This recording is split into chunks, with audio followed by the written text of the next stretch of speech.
प्रश्न, भाषा की सबसे छोटी इकाई क्या है? उत्तर, वर्ण। प्रश्न, वर्णमाला किसे कहते हैं? तो उत्तर है वर्णों के व्यवस्थित समूह को।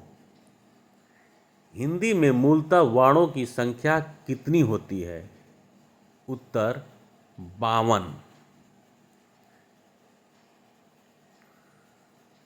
वर्ण के कितने भेद होते हैं?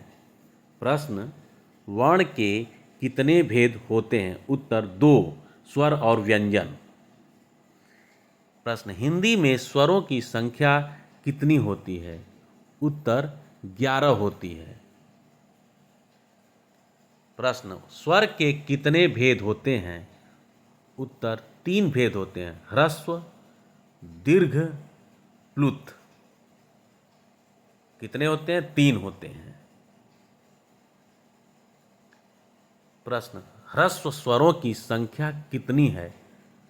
उत्तर, 4, जो है अ, छोटी ई, छोटा ऊ और री। दीर्घ स्वरों की संख्या कितनी होती है? प्रश्न, दीर्घ स्वरों की संख्या कितनी होती है? उत्तर, 7 होती है। आ, बड़ी, बड़ाऊ, ए, ऐ, ओ, औ, ये सब दीर्घ स्वर कहलाते हैं, जिनकी संख्या 7 होती है। प्लुत स्वर की संख्या कितनी है?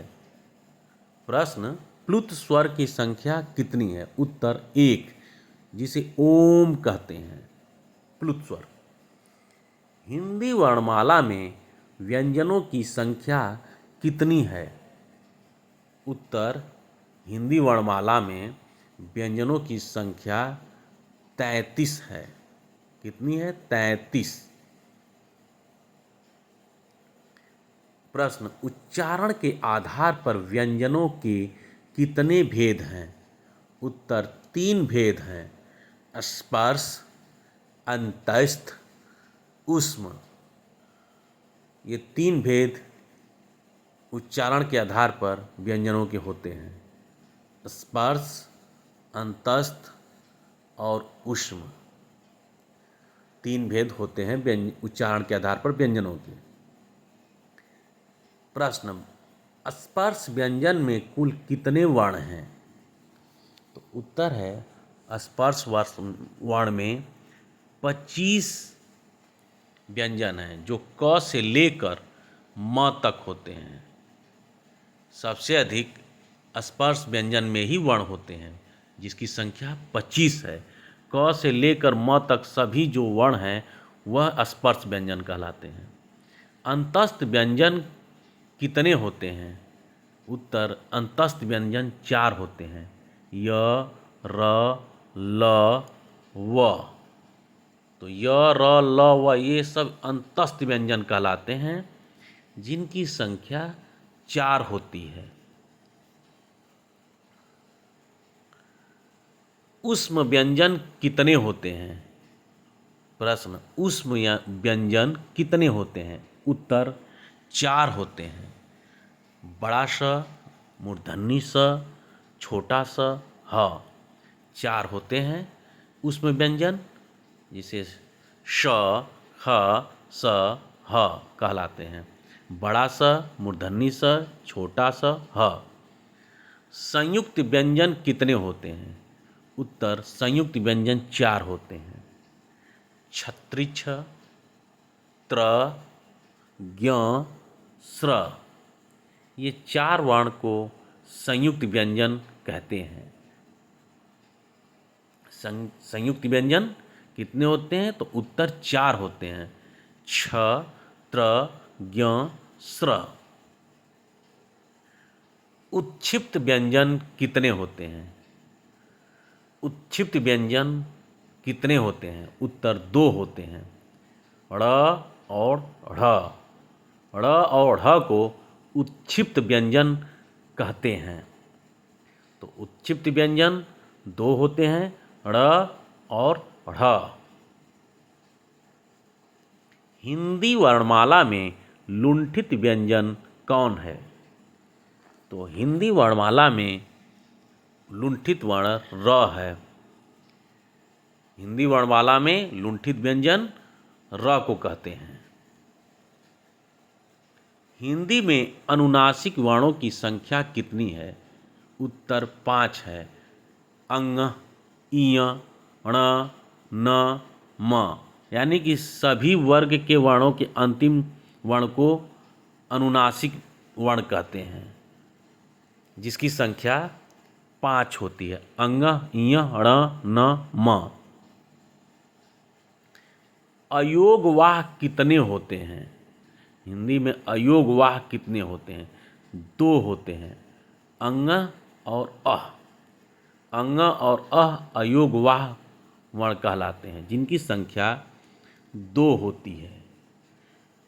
अंग और अह ये सब अयोगवाह वर्ण कहलाते हैं। अंग और अह। हिंदी में पार्श्विक व्यंजन कौन है? प्रश्न, हिंदी में पार्श्विक व्यंजन कौन है? उत्तर ल। ल को पार्श्विक व्यंजन कहते हैं। हिंदी में काकल्य वर्ण कौन है? प्रश्न, हिंदी में काकल्य वर्ण कौन है? उत्तर ह। ह को काकल्य वर्ण भी कहते हैं। हिंदी में कौन से वर्ण को अर्ध स्वर कहते हैं? स्वर व्यंजन होते हैं ना वर्ण में, तो एक 2 ऐसे वर्ण हैं जिसे अर्ध स्वर कहते हैं, जो कि य और व है। य व ये दोनों वर्ण अर्ध स्वर कहलाते हैं हिंदी के। कंठ से उच्चारित होने वाले वर्ण कौन कौन से हैं? तो कंठ से उच्चारित होने वाले वर्ण हैं अ, आ, अह और क वर्ग और ह। क, ख, ग, घ ये सब कंठ से उच्चारित होने वाले वर्ण हैं। अ, आ, अह, क, ख, ग, घ, ह ये सब कंठ से उच्चारित होने वाले वर्ण होते हैं।